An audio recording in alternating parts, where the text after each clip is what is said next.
Sean bienvenidos, queridos hermanos, a este curso bíblico. Les invito para que iniciemos poniendo este momento en las manos de Dios, en el nombre del Padre, del Hijo y del Espíritu Santo. Amén. Llamemos la presencia del Espíritu Santo, que Él nos ayude a cada uno de nosotros para poder adentrarnos en el estudio de la palabra. Toda bajo inspiración del Espíritu Santo, por eso es que Él es el único que nos puede llevar al conocimiento de la verdad. Jesús lo dijo a sus apóstoles: les conviene que yo me vaya para que venga sobre ustedes el Espíritu Santo, Él que viene a abogar por ustedes, el Paráclito. Ven, Espíritu Santo de Dios, llena las mentes, los corazones de cada uno de los que estamos viviendo este curso bíblico. Que sea tu gracia, tu ciencia, toda tu inspiración la que obre en nosotros. Pon siempre en nosotros los pensamientos, las palabras, los deseos más excelentes, más acordes a la voluntad del Padre. Ayúdanos con tu gracia, Espíritu Santo de Dios. Te pedimos que vengas por medio de la intercesión de la Santísima Virgen María, nuestra Madre. Y lo hacemos también por medio de la oración de San Agustín, pidiendo el Espíritu Santo. Respira en mí, Espíritu Santo, para que mis pensamientos puedan ser todos santos. Actúa en mí, Espíritu Santo, para que mi trabajo también pueda ser santo. Dibuja mi corazón, Espíritu Santo, para que solo ame lo que es santo. Fortaléceme, Espíritu Santo, para que defienda todo lo que es santo. Guárdame pues, Espíritu Santo, para que yo siempre pueda ser santo. Amén. En el nombre del Padre, del Hijo y del Espíritu Santo. Amén. Pues bien, queridos hermanos, hemos llegado ya a la lección número 9. Hemos estado analizando todos estos temas de la propedéutica bíblica. Con este tema de la santidad de la Biblia, la santidad de la Sagrada Escritura, cerramos como un capítulo importante unido también al tema del canon de la Sagrada Escritura, para luego pasar a todo lo que corresponde a los géneros literarios y a las formas de interpretación, cómo nosotros podemos acercarnos al libro sagrado para interpretar las Sagradas Escrituras. Estudiaremos un poco sobre la hermenéutica del autor y la hermenéutica del texto. Ya para ir finalizando este seminario, este curso bíblico, en esta primera etapa, pues veremos temas como por ejemplo la lectura fundamentalista de la Biblia y cómo debemos de evitarla, los idiomas o lenguas de la Biblia, para tener un panorama general de las Sagradas Escrituras. Ustedes saben que la propedéutica bíblica es un estudio teológico. Incluso muchos de estos temas se encuentran dentro del tratado del dogma, de la dogmática, porque enseñan cuál es la forma adecuada de acercarnos a la Biblia, cuál es la verdad de la cual nos habla las Sagradas Escrituras. Y estos temas, como les había dicho en lecciones anteriores, es como un eje transversal a todo estudio bíblico. Ustedes dicen, bueno, pero quizás en un estudio bíblico hay que empezar a estudiar los libros. Pues resulta, queridos hermanos, que si nosotros no contamos con estas herramientas de estos temas que hemos reflexionado, nos vamos a equivocar a la hora de interpretar el texto, ya que la verdad, la inspiración, la santidad, todo esto son temas que nos hablan del modo como Dios nos va hablando a cada uno de nosotros. La revelación de las Sagradas Escrituras, temas fundamentales para poder acercarnos ya a un estudio particular de los textos bíblicos. Ya, como hemos visto, todo esto que hemos ido viendo da muchas luces de cómo debemos acercarnos a leer la Biblia. Pese a que no estamos dando una clase de interpretación bíblica propiamente como tal en este momento, pero sí se van dando luces que van abriendo el camino para poder acercarnos ya a una lectura más adecuada, como nos lo enseña nuestra Madre, la Iglesia. Iniciemos pues en esta lección número 9 con este tema sobre la santidad de la Biblia. En el tema anterior estudiábamos sobre la verdad de la Biblia. Resulta que el tema de la santidad de la Biblia también es consecuencia de la inspiración bíblica, es decir, de que Dios es el autor de las Sagradas Escrituras, que se ha valido de un elemento humano, de unas personas que son llamados los agiógrafos, los escritores de las Sagradas Escrituras, que bajo la inspiración del Espíritu Santo pusieron por escrito aquello que Dios quería transmitirnos a cada uno de nosotros. Como lo atestigua la Dei Verbum en los numerales del 11 al 13, el magisterio de la Iglesia nos ha hablado constantemente de la santidad de la Biblia y de la verdad de las Sagradas Escrituras. La Escritura participa de la santidad de Dios. Como Dios es santo, la Biblia también es santa. Por eso hablamos de las Sagradas Escrituras. Es el nombre que también le damos a la Santa Biblia, ya que se nos está tratando de la carta magna del amor de Dios a nosotros, con ese culmen de revelación en la persona de Jesucristo. La santidad de la que aquí hablamos indica, por una parte, que los textos bíblicos enseñan una doctrina moral, justa y buena, capaz de llevar al hombre a la participación de la perfección que solo hay en Dios. La Biblia nos enseña cómo nosotros podemos ser santos, como Dios es santo. Hacia allá apunta la moral de la cual nos habla las Sagradas Escrituras. Y por otra parte, se nos indica con este tema de la santidad bíblica que en los textos bíblicos no hay nada que desdiga de la santidad de Dios, estando inmunes a cualquier carencia u error moral. Así como la Biblia nos habla de la verdad que salva, también nos muestra la santidad, la moral que nos lleva a Dios. Pero hay que tener en cuenta lo siguiente, que esto no significa que la conducta de los personajes de la Biblia sea siempre ejemplar y santa. Pues objeto de la inspiración no son las acciones de los personajes bíblicos, sino el juicio moral que los agiógrafos hacen con respecto de esos actos.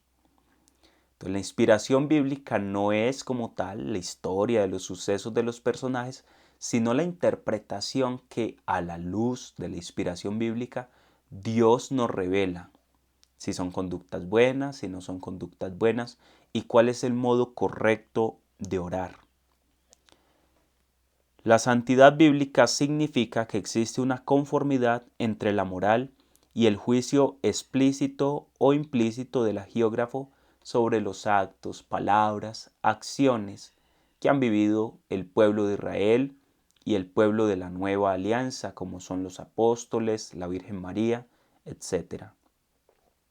¿Qué quiere decir esto, queridos hermanos? Que el agiógrafo, es decir, el escritor sagrado, puede hacer un juicio moral de manera explícita sobre el acto que realizó una u otra persona, como también puede que a veces no la haga tan explícita, sino de manera implícita, es decir, que hay que leer todo el contexto para poder entender a la luz de Dios si eso estuvo bien o mal hecho. Porque siempre lo que hace el agiógrafo es que aprueba el bien y rechaza el mal. Eso sí lo vamos a encontrar explícitamente en toda la Sagrada Escritura. Nunca el autor sagrado nos va a enseñar a hacer el mal, por el contrario siempre nos muestra el camino del bien. Como corresponde a las exigencias de la santidad de Dios, que es fuente de toda la moralidad. Dios es la fuente de nuestra moralidad. La santidad de los textos no implica, por otra parte, que el juicio del autor inspirado corresponde siempre al máximo de los requerimientos de moralidad. Es decir, la moralidad llevada hasta su máximo esplendor. A veces parece como un poco laxa la actitud del agiógrafo, es decir, como permisiva, como que no le imputa realmente los delitos a este o aquel personaje. Como que parece que los pasa como normal, como si no fuera tan grave, aún eventos que son graves. ¿Y por qué se da este fenómeno, sobre todo en el Antiguo Testamento? Porque solo en el Nuevo Testamento la normativa moral alcanza el culmen de la perfección. Vamos a ver un elemento muy importante que hemos repetido en este curso bíblico, y es que la revelación de Dios se da de manera progresiva. Poco a poco va creciendo. No es que los primeros padres, Abraham, Isaac, Jacob, ya tuvieran un concepto de moralidad así de alto. No, porque esto fue una progresiva manifestación de Dios. ¿Y eso qué expresa? La pedagogía divina. Eso manifiesta que Dios va dando los principios de moralidad de acuerdo a la capacidad de la persona. Si ellos están todavía en una etapa muy inicial, pues no van a tener toda la capacidad para llevar a cabo el cumplimiento de todas las normativas como Jesucristo nos lo enseña a nosotros. Jesucristo nos lleva al culmen de la moralidad porque ya el pueblo está preparado, porque el hombre ha caminado, porque hay una mayor conciencia. Es de allí, queridos hermanos, que en el Antiguo Testamento basta con que el hagiógrafo alcance el ámbito del honesto, una cosa que siempre se da.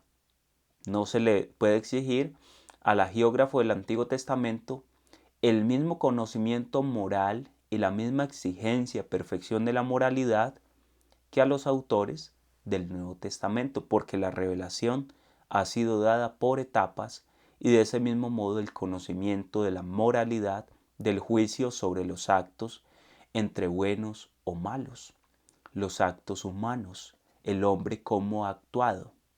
Entonces eso es importante, queridos hermanos. Ahora bien, entremos un poco más en la materia sobre la perfección moral del Antiguo y del Nuevo Testamento, sobre la perfección moral. ¿Qué tan perfecta es la moralidad del Antiguo y del Nuevo Testamento? Vamos a estudiar un poco esto, ya que esto va dando luces de cómo nosotros debemos acercarnos a la lectura del Antiguo Testamento. A veces nos confundimos porque decimos es que el Antiguo Testamento permitía ciertas cosas, aquellos actos son como normales y en el Nuevo Testamento ya cambia la cosa. Entonces hay muchos que dicen, no, pues como Dios permitía eso, entonces yo también lo voy a hacer. Y hay que mirar en qué época, en qué espacio, a qué comunidad quizás Dios toleró ciertas acciones del hombre. Vamos a ver todo esto que es muy importante. Santo Tomás va a decir que todas las diferencias señaladas entre la antigua y la nueva ley están en la línea de lo perfecto y lo imperfecto. Es decir, que se mueve en esos dos ámbitos, lo perfecto y lo imperfecto, en el Antiguo y en el Nuevo Testamento. Las diferencias más grandes se van a mover bajo esos ámbitos. La mayor perfección moral del Nuevo Testamento forma parte del plan divino de salvación, que había establecido que los hombres fueran conducidos gradualmente hacia el pleno conocimiento de la verdad en Cristo. Recordemos que el Antiguo Testamento prepara, dispone para la revelación definitiva de Jesucristo en el Nuevo. Es por eso que se da progresivamente la manifestación del conocimiento de las cosas de Dios. El conocimiento que tenían, por ejemplo, José allá en el antiguo Egipto, por ejemplo, Josué o Moisés, pues no es el mismo conocimiento que tienen los apóstoles, ya que ellos corresponden a una época anterior a la revelación plena y definitiva de Jesucristo. Y todo eso hace parte del plan de Dios. El plan de Dios lo desarrolló de esa manera. Quiso Dios darse a conocer a los hombres por etapas, a través de obras, de gestos, de palabras, de acciones, que poco a poco van preparando para la revelación definitiva, hasta llegar a la ley del Evangelio, la ley definitiva que es la que nos da Jesucristo. Por eso el Antiguo Testamento, siguiendo estos parámetros, posee las características propias correspondientes a una economía salvífica preparatoria y no definitiva existentes antes de la venida de Cristo. Es decir, que al Antiguo Testamento no le podemos exigir toda la moralidad, todos los principios con los cuales contamos en el Nuevo Testamento. La Dei Verbum habla de la siguiente manera acerca de esto, que según la condición del género humano, en el tiempo que precedió a la redención realizada por Cristo, según la condición del género humano. A una comunidad indígena que nunca ha oído hablar de mandamientos de Dios, no le podemos exigir la misma moralidad que a un teólogo, que a un sacerdote, que a una religiosa. ¿Por qué? Porque ellos no tienen el mismo conocimiento, no han tenido las mismas oportunidades para conocer acerca de los mandatos y los preceptos del Señor. Es por eso que cuando una persona se acerca a Dios, conoce su ley y empieza a estudiar sus mandamientos, se da cuenta de muchas realidades que antes las veía como normales. Hay personas que consideran el adulterio como algo normal. Quizás no han tenido educación o cierran su mente, su corazón a los preceptos del Señor. Hay que revisar bien qué clase de conocimiento el que tiene la persona antes de juzgarla, porque hay personas que cometen graves errores en el campo de la moral, pero no es porque no tengan la intención muchas veces, sino porque no conocen. Hay personas que no conocen, otros sí conocen muy bien. Entonces eso hay que tenerlo en cuenta. En sus libros, por eso, se encuentran cosas imperfectas y temporales. En el Antiguo Testamento vamos a encontrar cosas imperfectas y temporales, las cuales, sin embargo, nos hacen comprender la verdadera pedagogía divina. Nos van poniendo de manifiesto cómo Dios se va mostrando y se va revelando poco a poco. Ahora bien, hay que revisar el fin de todo esto, ya que uno solo y mismo es el legislador tanto del Antiguo como del Nuevo Testamento. Dios mismo es el mismo Dios. No podemos caer en la herejía de Marción, que decía que el Dios del Antiguo Testamento era distinto al Dios del Nuevo Testamento. No podemos caer en esa herejía, sino que hay que tener en cuenta que tanto del Antiguo como del Nuevo Testamento es el mismo Dios el que está dando los principios de moralidad. Pero todo lo hace encauzando a la humanidad hacia un fin. ¿Cuál es ese fin? La salvación. Y lo va haciendo de acuerdo a la cultura, al tiempo, a la forma y a la capacidad de recibir normativas del pueblo. No le podía dar la ley a personas que todavía no estaban preparadas, que no la podían asumir o que no iban a entender. Entonces Dios va preparando el pueblo hasta que le regala la normativa moral para que pueda caminar en torno a ese fin salvífico. A pesar de que en el Antiguo Testamento la moralidad todavía era imperfecta, Dios va guiando al hombre para una santidad, para una justicia, para un conocimiento más grande de Él. En el Antiguo Testamento Dios reveló un conjunto de verdades sobre sí mismo y sobre el hombre.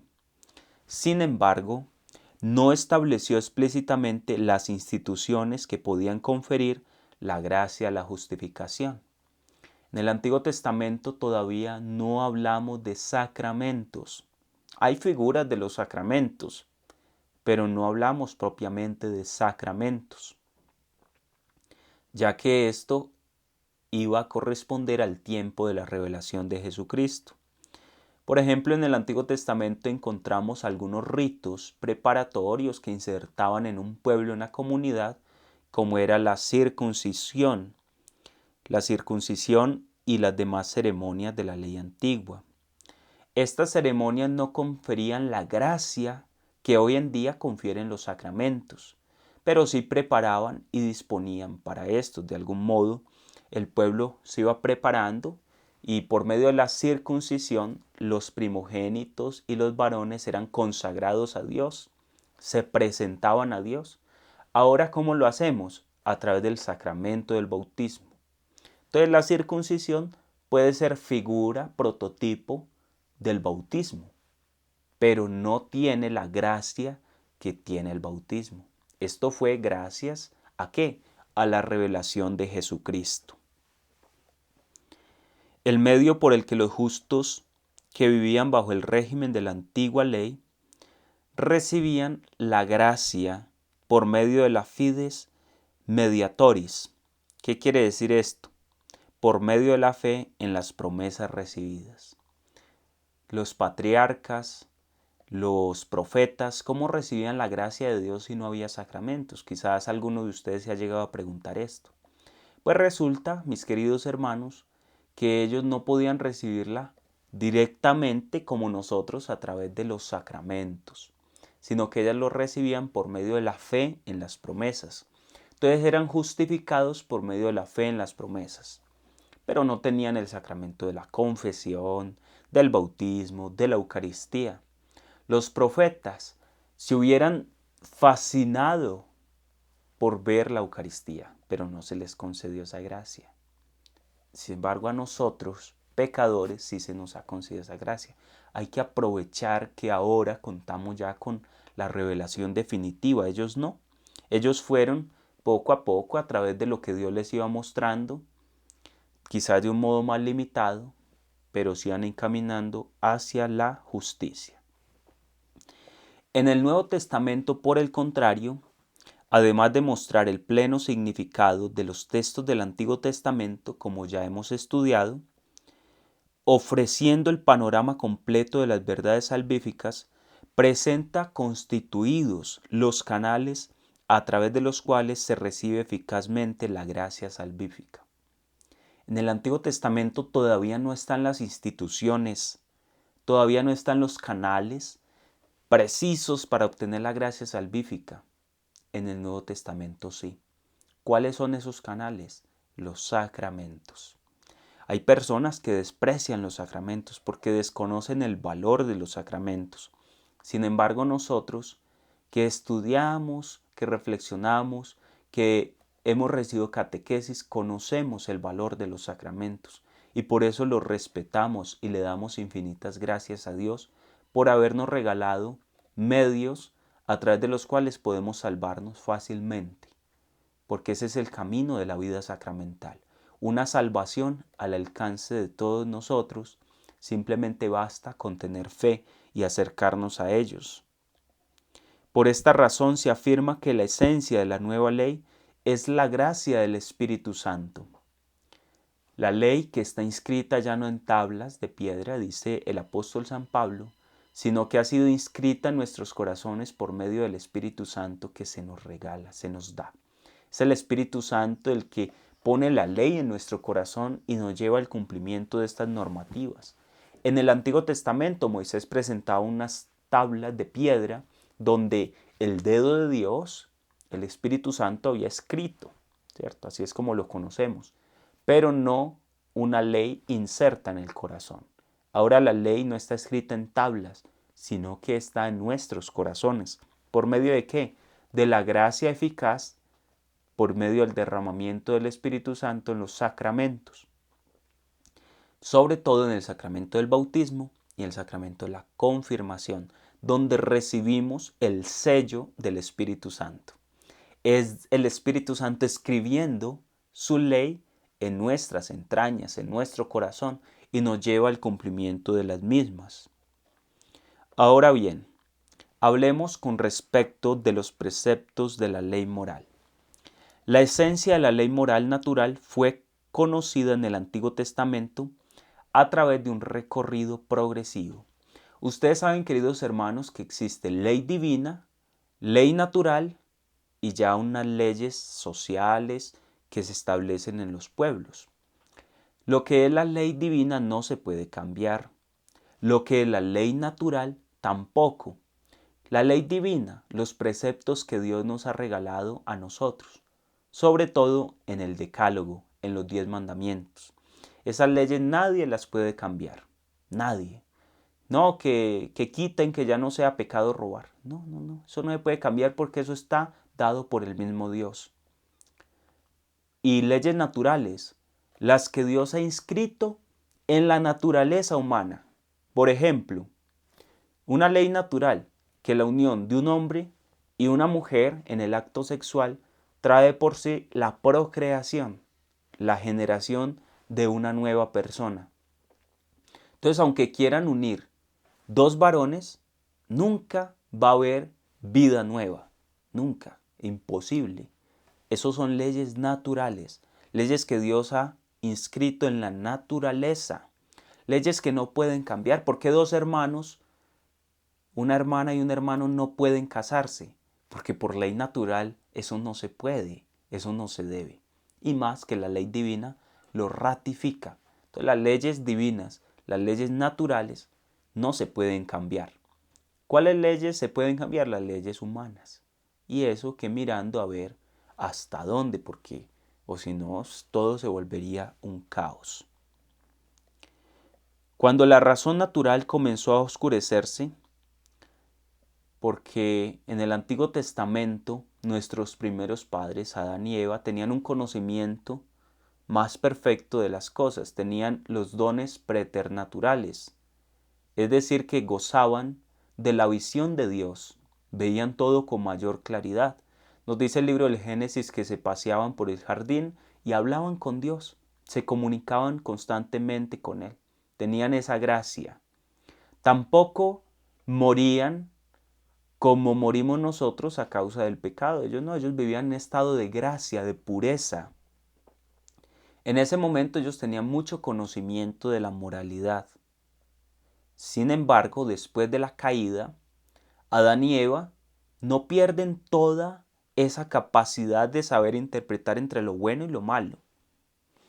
De hecho, queridos hermanos, cuando nosotros vamos a culturas que no conocen el cristianismo, nos damos cuenta que, aunque nunca les hayan hablado de los 10 mandamientos, ellos cuentan con una inscripción en el corazón, un deseo de querer hacer el bien, aunque de manera imperfecta, pero el ser humano está inclinado a hacer el bien y sabe distinguir el mal.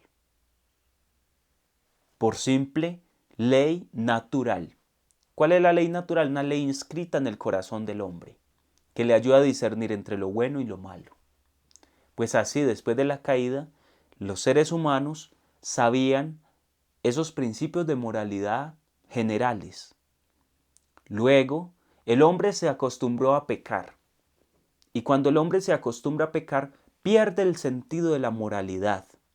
Entonces la conciencia se va adormeciendo, se va cauterizando, hasta que al ser humano le parecía muy bien hacer las cosas que obviamente están mal. ¿Ustedes no creen que eso es lo que estamos viviendo actualmente?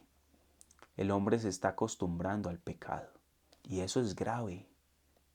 El Papa Juan Pablo II habla de esta realidad en los documentos donde se habla sobre el sacramento de la confesión. Y en muchos otros documentos magisteriales la Iglesia nos habla de esta realidad, de cómo la conciencia de pecado se va oscureciendo, se va adormeciendo.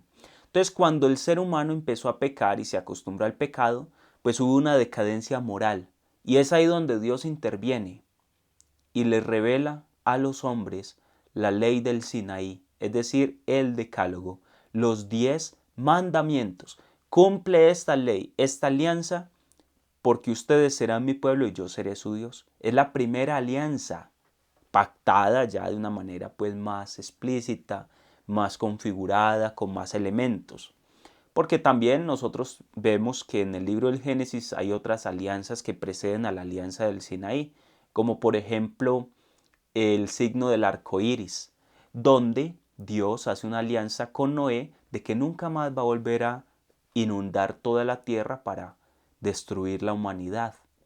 Otra alianza, la que Dios pacta con Abraham, donde por allá en el libro 40, capítulo 40 en adelante, se muestra que tomaron unos animales, los partieron por la mitad.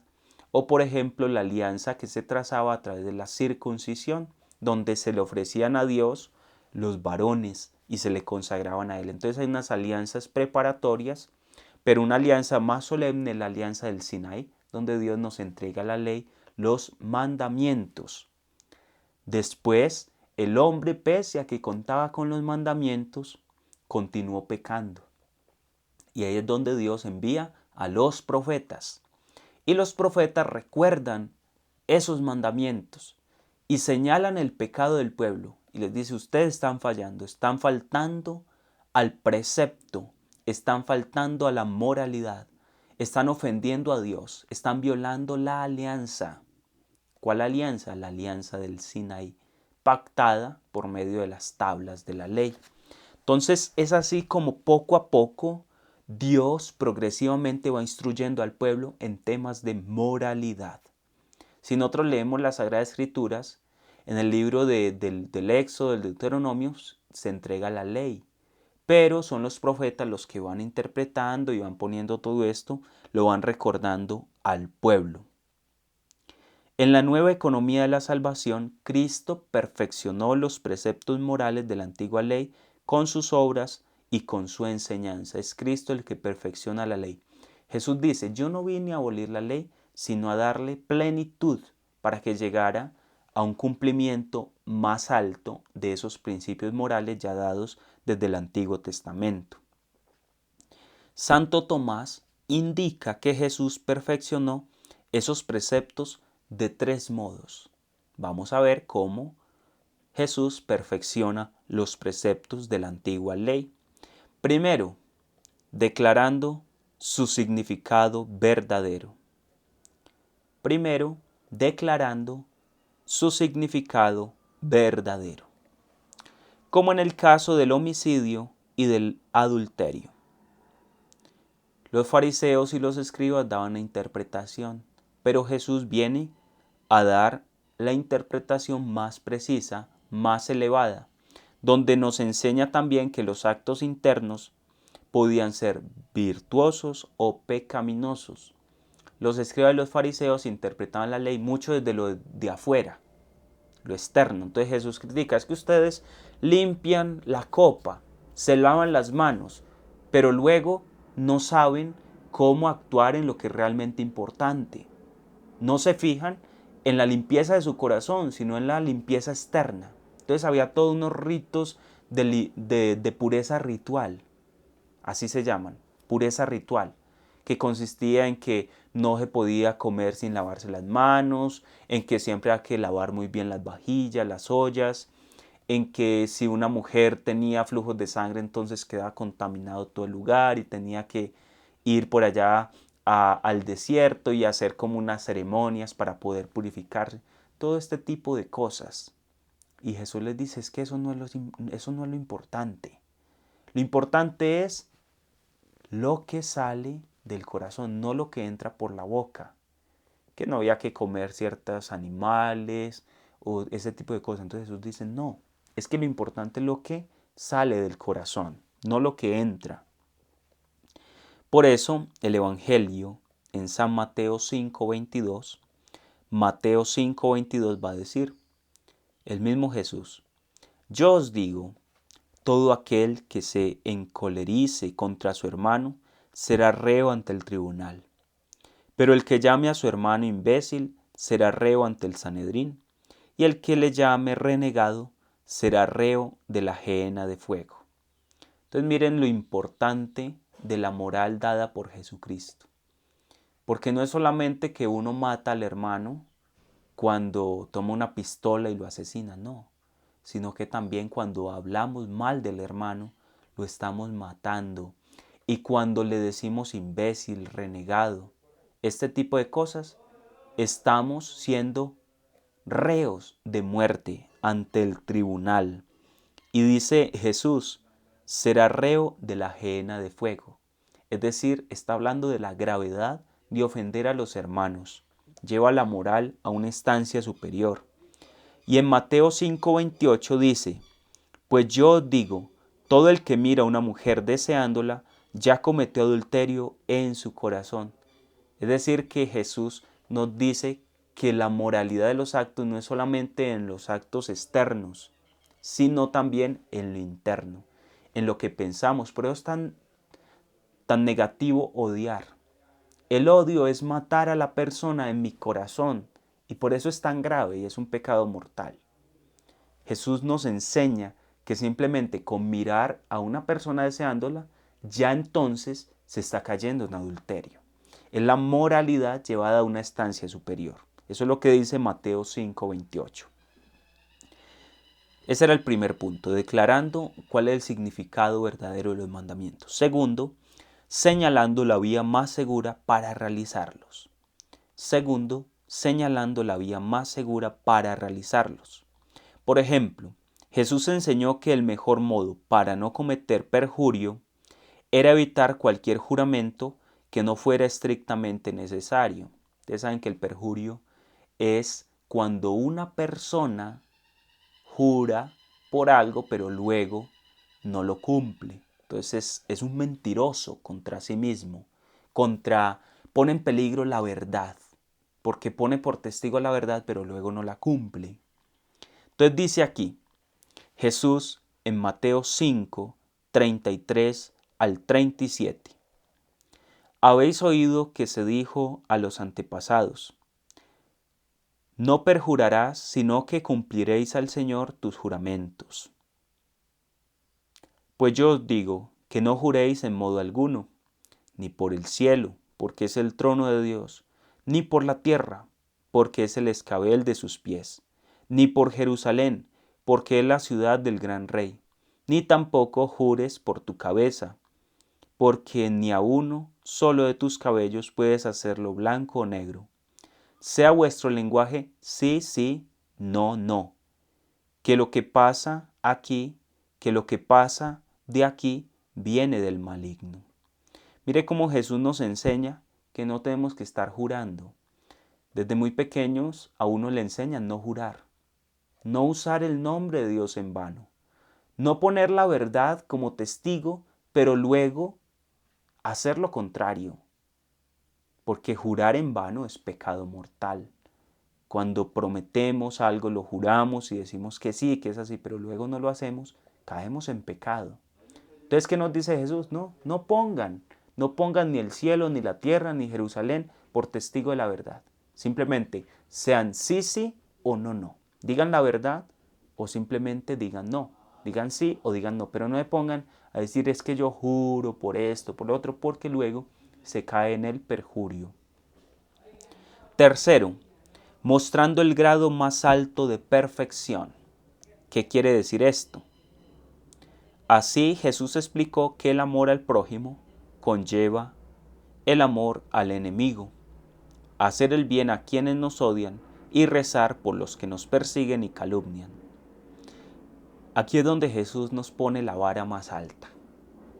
Porque no solamente se nos pide que amemos a los que tenemos a nuestro alrededor, a los que nos hacen el bien, sino que nos dice que debemos amar a los que nos hacen el mal.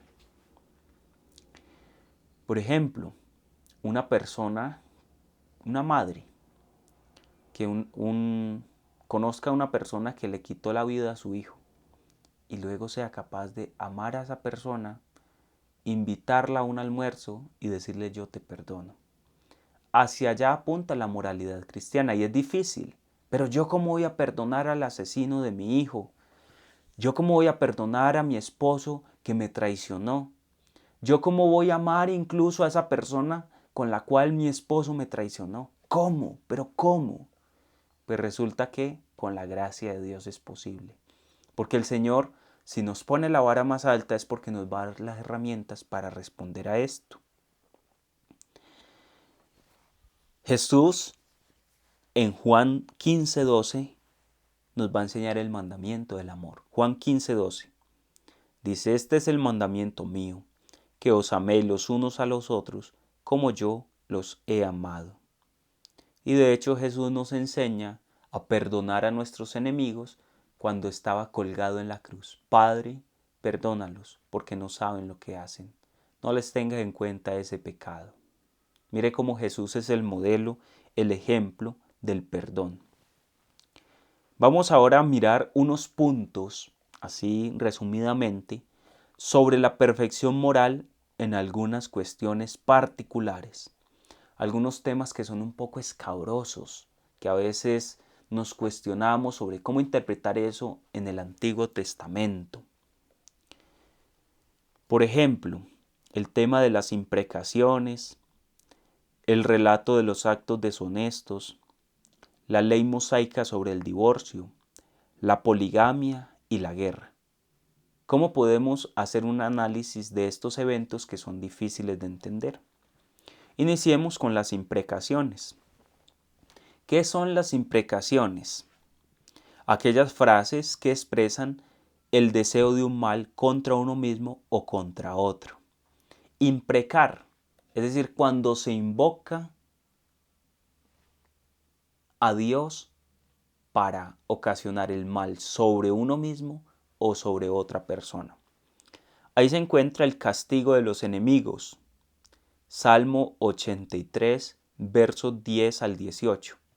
Salmo 83, versos 10 al 18. Castigo de los enemigos, donde el salmista le pide a Dios que castigue a los enemigos, que los ponga como esclavos y les haga ver que hicieron el mal y que les dé muerte si es necesario. Uno dice, uy, pero ¿cómo es esto posible? Que el salmista, que es un hombre inspirado por Dios, le esté pidiendo eso al Señor. La venganza, Salmo 35. ¿Cómo se le pide a Dios poderse vengar del enemigo? Salmo 35. Deseo de muerte, Salmo 52, verso 7. Deseo de muerte, la muerte para los enemigos. Maldición del día del propio nacimiento. ¿Cómo es que Job maldice el día del propio nacimiento? Job 3:3 al 26. Job 3:3 al 26. Y Jeremías 20:14, 18. Job 3:3, 26, Jeremías 20:14, 18. Estos textos bíblicos, pues no nos da tiempo de leerlos todos porque nos tardaríamos muchísimo tiempo, pero se los voy diciendo porque luego ustedes en su estudio personal van confrontando esos textos. Allí se encuentra la maldición del día del propio nacimiento y así muchas otras imprecaciones donde se expresa el deseo del mal contra uno mismo o contra otra persona. Incluso se invoca a Dios para que esto se lleve a cabo. Y uno dice, pero ¿eso cómo es posible? ¿Y Dios cómo permite eso? Hay unos salmos que son difíciles de leer, donde hablan algunos pasajes de que coja las cabezas de los enemigos y las estrellen contra el piso. Y uno dice, uy, Dios mío, pero esto suena muy, muy fuerte, muy duro. ¿Y cómo es que Dios permite que se hable así, que incluso eso sea una súplica, una oración? Pues vamos a ver cómo se explica esto. Para explicar estas imprecaciones, aparte de que hay que considerar el tiempo, la época de la que ya hemos hablado, el ambiente en el cual se da, que no es lo mismo hablar de hace miles de años, hablar de hoy, no es lo mismo. Entonces hay que tener en cuenta que no se pueden interpretar simplemente como un desahogo del odio personal. No es simplemente porque yo odiaba a alguien, entonces yo me desahogo con ese salmo, esa oración, sino como invocaciones a Dios para poner bajo su justicia la reivindicación de los propios derechos o para que ejecute su propia justicia contra los que han transgredido la ley y los derechos divinos. ¿Qué es lo que se hace con la imprecación? Invocar a Dios para que Dios sea el que haga justicia, para que sea Dios el que tome el control de esas realidades. Es decir, por medio de esas imprecaciones se pide para que a través de castigos temporales sea castigada la culpa, se convierta el pecador, se defienda al justo y se restablezca el derecho. Las imprecaciones surgen como un deseo de justicia, pero una justicia imperfecta. Es como la persona que dice, bueno, pero esos presidentes que causan tanta guerra, tanta muerte, tanto mal, ¿por qué mejor alguien no los asesina? Esta persona tiene en el fondo una intención buena, ¿verdad? Que es liberar a los otros de un opresor, pero se está equivocando en cuanto que desea la muerte del pecador. Y en la palabra de Dios se nos dice a través del profeta que Dios no quiere la muerte del pecador, sino que se convierta y viva.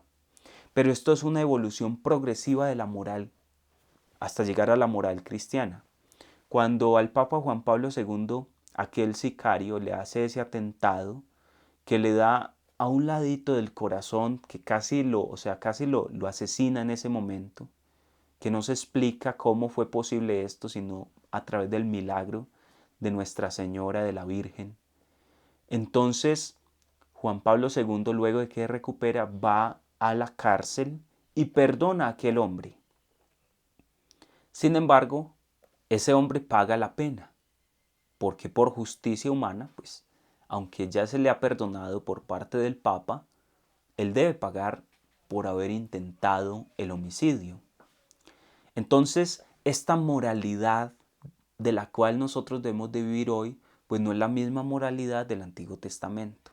Entonces, ellos tenían un deseo de justicia, pero no conocían cuál era el camino.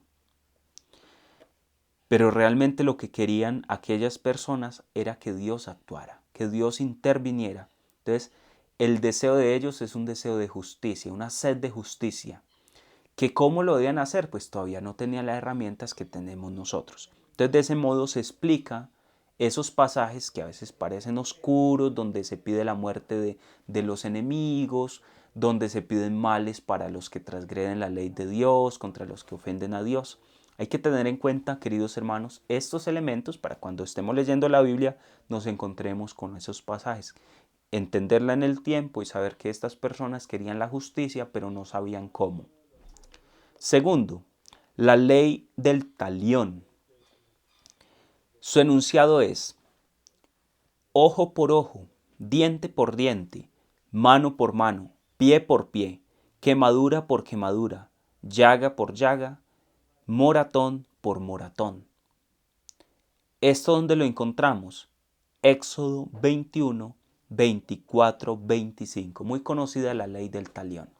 Bajo ese término, ojo por ojo, diente por diente. Allí, con estas palabras se ofrece una fórmula primitiva, pero no injusta, del derecho penal. Servían para fortalecer a los inocentes y castigar solo a los culpables, limitando la pena dentro de los confines exactos del delito.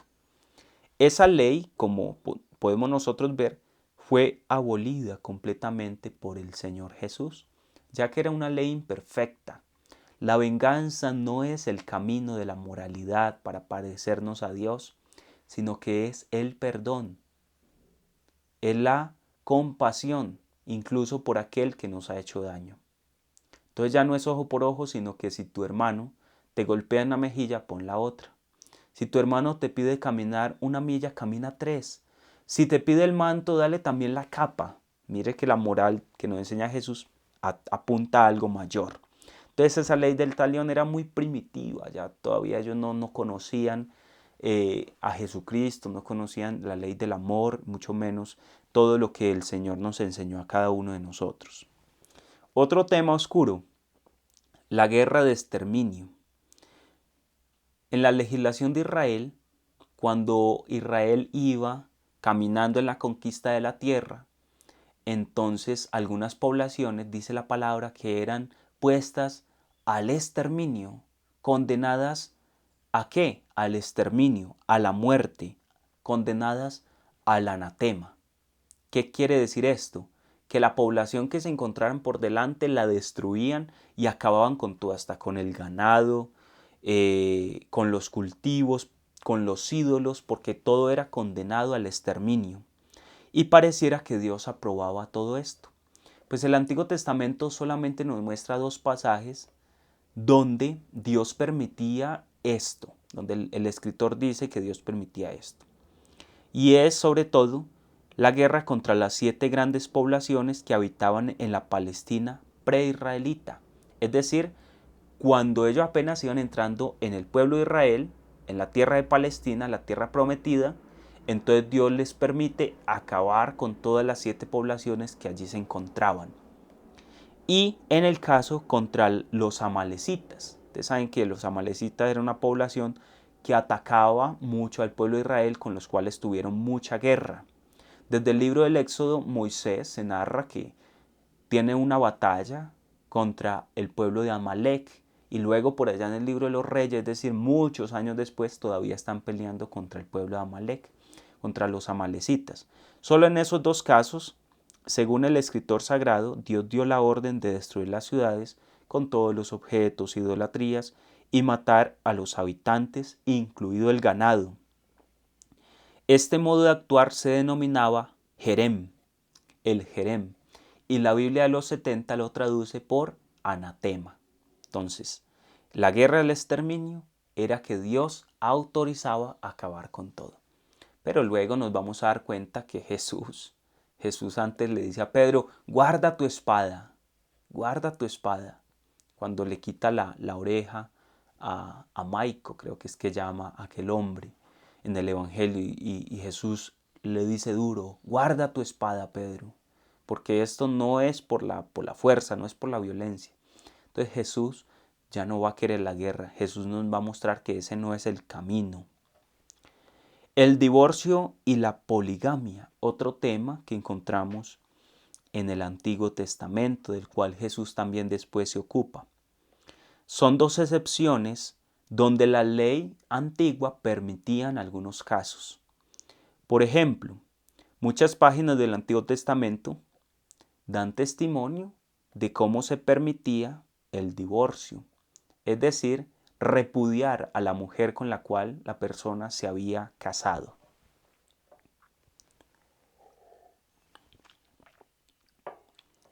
Pero esto sin despreciar el matrimonio. De hecho, desde el Antiguo Testamento se tiene en un alto valor el matrimonio, porque hombre y mujer los creó para que se hicieran uno solo, y dice, por esto el hombre dejará a su padre y a su madre, se unirá a su mujer y formarán una sola carne, una familia. Y el libro del Cantar de los Cantares manifiesta la grandeza del amor esponsal. Todo esto lo muestra el Antiguo Testamento. Sin embargo, parece que Moisés, por allá en el libro del Levítico, permitió el repudio de la mujer. Esto sucede ¿por qué? Porque todavía pues no se conocía la profundidad del amor conyugal como lo conocemos hoy en día. Hoy en día el divorcio no es permitido.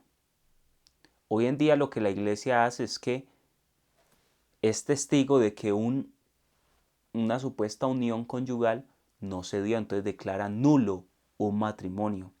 Pero cuando se declara nulo es porque realmente nunca existió. Ojo, algunas personas dicen, es que en la iglesia ya con el Papa Francisco se ha abierto la posibilidad del divorcio. El divorcio en la Iglesia Católica no existe. Cuando se da la unión entre el hombre y la mujer por vía sacramental y se cumple con todos los parámetros, con todos los requisitos, esa unión es indisoluble aquí en la tierra, o sea, hasta que la muerte los separe. Solo la muerte tiene el poder para separar al hombre a la mujer. Entonces son falsas concepciones. En nuestra Iglesia Católica el divorcio no existe. Existe la nulidad matrimonial. Es decir, que después de examinar, de estudiar procedimientos, de cómo se dieron los hechos, si la persona era completamente libre o si fue obligada o si tenía mucho miedo, bueno, disposiciones que afectan el acto voluntario. Entonces el miedo grave o la violencia cuando se amenazó, es que si usted no se casa con mi hija yo lo mato, y el joven, eso pasaba antiguamente y la persona se casó porque tenía un terror a que fuera afectado físicamente. Entonces esos eventos se establecen como nulos, es decir, allí no hubo verdadera unión conyugal porque la persona no era libre para tomar la decisión. Pero, como les digo, no existe el divorcio. Entonces, el divorcio en el Antiguo Testamento a veces apareció. Esto sobre todo porque en el ambiente donde se encontraba el pueblo de Israel, pues todavía no había realmente la concepción de unión matrimonial que hay hoy en día. Además, se hacía para evitar de que las personas cometieran pecados más graves y que quizás moralmente se diera a una depravación. Entonces se permitió en casos muy particulares. Sin embargo, pues era el legislador, el caso de Moisés o de los sacerdotes, de aquellos legisladores de aquella época, los que ponían los parámetros, y era porque se incumplían con una serie de requisitos. No es que, no, yo me quiero divorciar y ya. No, ¿Qué dice Jesús con respecto de esto? En la ley antigua se permitió por la dureza de su corazón, por la dureza de su corazón.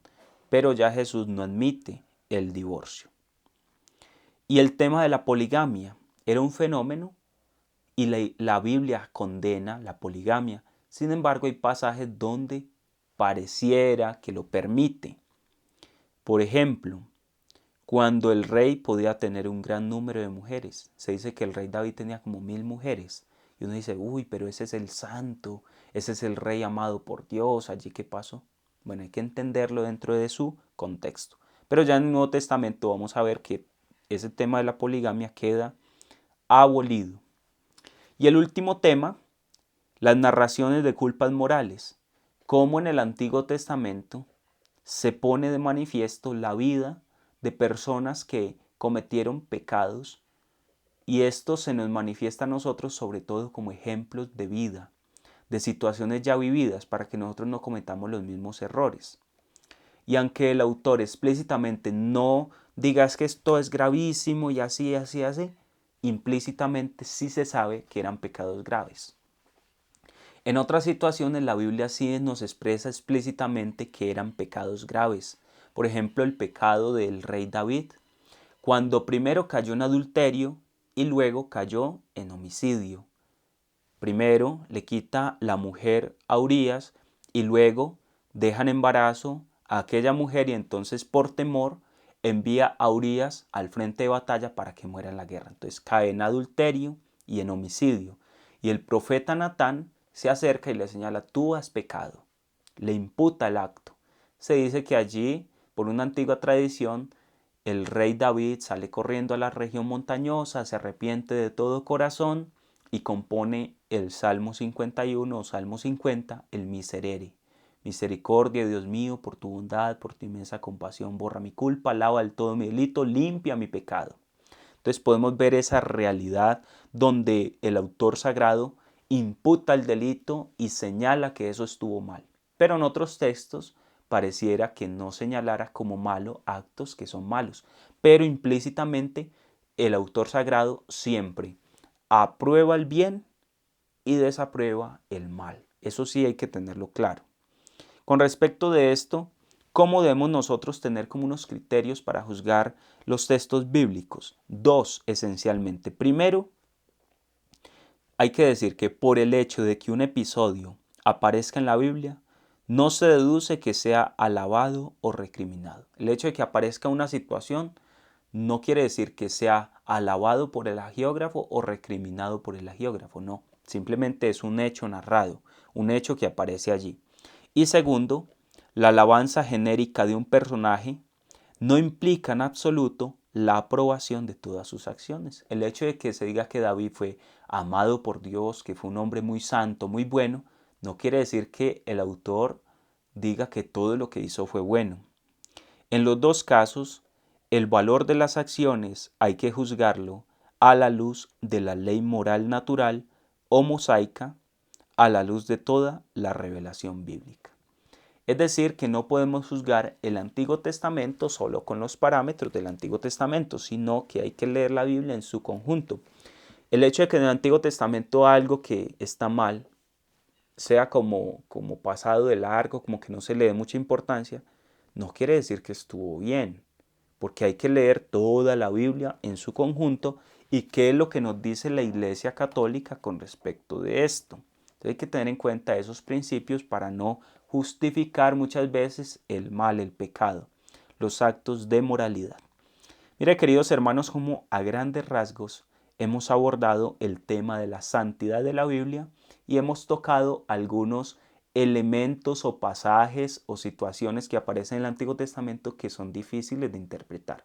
Pero ya con estos principios que hemos ido reflexionando, creo que tenemos herramientas para no confundirnos y poderle enseñar a otras personas cuál es el modo correcto de interpretar esos sucesos que a veces parecen oscuros en el Antiguo Testamento.